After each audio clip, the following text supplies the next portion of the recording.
Now, how in the flying flip did we let him come into America and give a speech at the UN? Nobody walked out on him. Nobody turned their back on him. Nobody's even said anything about it. Some of his soldiers are here on U.S. soil for a future attack. Can you explain what that is, what that means for America, and how in the world did he get them in here? Their intent is there's a multiple terrorist groups supporting Al-Qaeda's plot, and they're all running different pieces and different cells for kind of a massive 9/11 style upcoming plot here. That's crazy. What does that look like for America? Because you had mentioned before that they are coordinating terrorist sleeper cells in America, and they want to do an October 7th style attack. What does that look like? I mean, I don't think they could take people hostage like they did in October the 7th. Is it just a mass casualty situation, or do they think they're going to take land? If it doesn't get forwarded, or pieces of this doesn't get forwarded, this will obviously be probably the biggest attack ever on the U.S. since Pearl Harbor.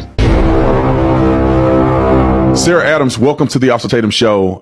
I'm excited to talk to you. And I feel like that people of your caliber understanding terrorism, counterterrorism, and things that go on in this country, especially with this guy that we're about to talk about, I think it's invaluable. I don't think enough people are talking about the terrorism, the cells of terrorists that are already in our country.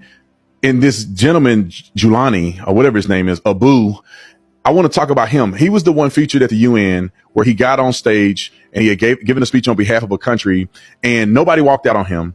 And there is rumors and reports that you can clear up for me and the audience that this guy was a part of a terrorist cell. He was a part of committing terrorism linked to Hamas to some degree.